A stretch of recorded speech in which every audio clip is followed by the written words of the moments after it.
पगार फक्त 18,000 रुपये, तरीही घेतली करोडोची जमीन. लोकांना संशय आला आणि राम मंदिरातील करोडोच्या देणगीमध्ये कोणी घोटाळा तर केला नाही ना, अशी चर्चा सुरू झाली. नेमकं राम जन्मभूमी मंदिरात काय घडतंय? राम भक्त श्रद्धेने देणगी देतात, त्यावर कोणी डल्ला तर नाही मारत ना? पाहूयात आपल्या या व्हिडिओच्या माध्यमातून. नमस्कार, मी अनिकेत जाधव व तुम्ही पाहत आहात टाइम महाराष्ट्र. अयोध्या, जिथे प्रभू श्रीरामाचा जन्म झाला, तेथून बाबरी मशिदीच्या ठिकाणी राम मंदिर होतं, म्हणून तेथे राम मंदिर व्हावं अशी देशातील राम भक्तांची इच्छा होती. त्यासाठी अनेक आंदोलने संपूर्ण देशभरात झाली. 6 डिसेंबर 1992 ला ही बाबरी मशीद पाडण्यात आली, परंतु तरी देखील तेथे राम मंदिराच्या उभारणीसाठी कोर्टाकडून परवानगी मिळत नव्हती. अनेक वर्षे हा मुद्दा देशातील राजकारणाचा केंद्रबिंदू बनलेला होता. अखेर या घटनेचा निकाल आला व राम जन्मभूमीमध्ये भव्य राम मंदिर उभारण्यास परवानगी मिळाली. या निकालानंतर देशात भव्य जल्लोष साजरा करण्यात आला. नंतर पंतप्रधानांच्या हस्ते राम मंदिराचं लोकार्पण करण्यात आलं. या दिवशी संपूर्ण देशात दिवाळीसारखंच वातावरण निर्माण झालं. आता त्याच राम मंदिरात लाखोंची नव्हे तर करोडोंची देणगी गायब झाल्याचे आरोप होत आहेत.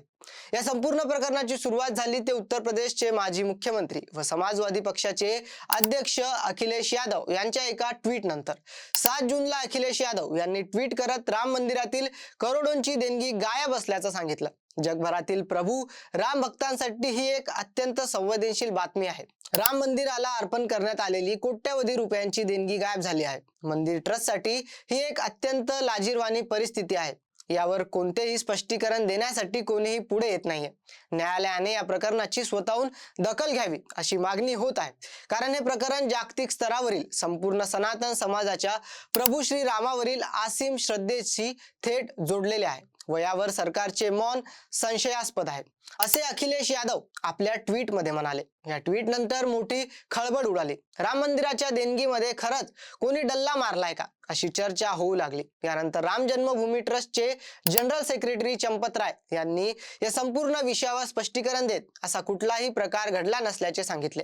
मंदिरातील देणग्यांचे वेळोवेळी ऑडिट होते व यामध्ये कुठल्याही प्रकारचा भ्रष्टाचार झालेला नाही, असे चंपत राय म्हणाले. परंतु या संपूर्ण प्रकरणावर सगळ्यांच्या भुवया तेव्हा उंचावल्या जेव्हा भाजपचेच नेते डॉक्टर रजनीश सिंह यांनी एक पत्र लिहित या कथित देणगी गैरव्यवहार प्रकरणाची चौकशी व्हावी यासाठी पत्र लिहिले व चौकशीची मागणी केली. या प्रकरणात नंतर अलाहाबाद हायकोर्टाच्या लखनौ खंडपीठात एक जनहित याचिका दाखल करण्यात आली. यानंतर उत्तर प्रदेशचे मुख्यमंत्री योगी आदित्यनाथ यांनी या प्रकरणात एक SIT नेमून चौकशीचे आदेश दिले. आता या संपूर्ण प्रकरणाची SIT मार्फत चौकशी सुरू आहे.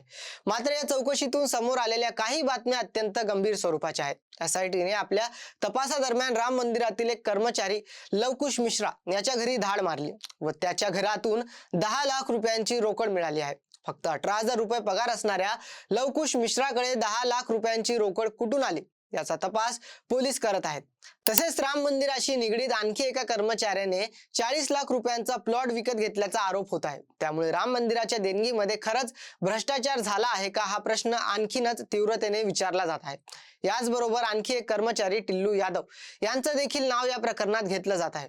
SIT या संपूर्ण प्रकरणाची चौकशी करत आहे, परंतु जे आरोप राम मंदिर संस्थांच्या संदर्भात देणगी प्रकरणी होत आहेत ते अत्यंत गंभीर आहेत. कारण राम मंदिर हे देशातील संपूर्ण राम भक्तांसाठी श्रद्धेचं ठिकाण आहे. त्याच्या पावित्र्याला कुठेही ठेच लागली तर अनेकांच्या भावना दुखावल्या जातील, यात दुमत नाही. तरी या संपूर्ण प्रकरणावर आपलं मत काय हे आम्हाला कमेंट मध्ये नक्की कळवा आणि व्हिडिओ आवडला असेल तर लाईक, शेअर आणि आमच्या YouTube चॅनलला सबस्क्राईब जरूर करा.